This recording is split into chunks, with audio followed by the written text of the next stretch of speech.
Hello there, my name is Angela Raspass, and I'm a self-leadership mentor, coach, and facilitator.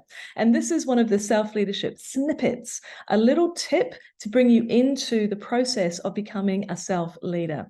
Now, I just held the very first self-leadership sessions just half an hour ago, where women literally from all around the world gathered to talk about and learn from one of the key strategies of becoming a self-leader. Now, these were the behavior strategies that we can become aware of so that we can change the behaviors to more self-supporting to take us towards the goals and the visions that we are creating in our businesses, in our careers, and in our lives.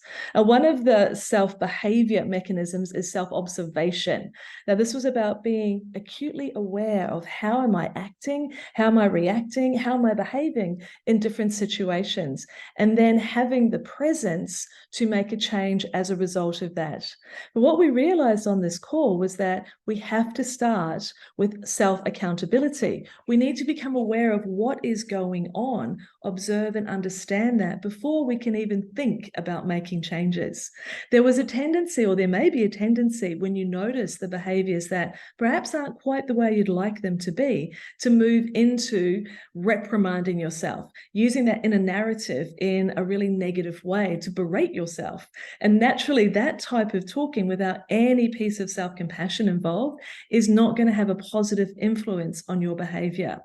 So today, what I ask you or suggest that you do is observe, just with gentleness and with kindness, how am I responding in different circumstances?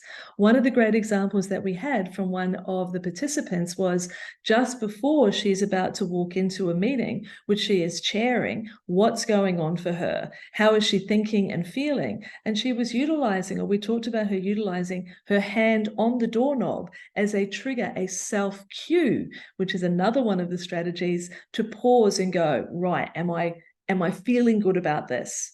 And then using that inner narrative to remind herself that she is well prepared, that she has chaired and handled these type of meetings with these sort of demanding clients and shareholders many times before.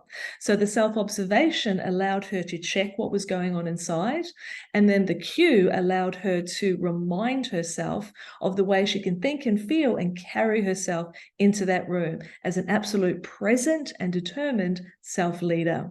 So see how that turns out for you today. Observe your behavior and see whether or not you can turn a trigger into a cue for self-support, because that is one of the core behaviors and habits of a successful self-leader. Now, if you'd like to come to the self-leadership sessions, you just go to my website, angelaraspass.com, and you'll see under events a page where you can register.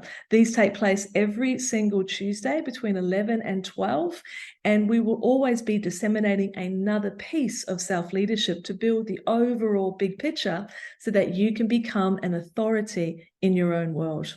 Thanks for listening. Have a great day, and we will talk again soon. Take care.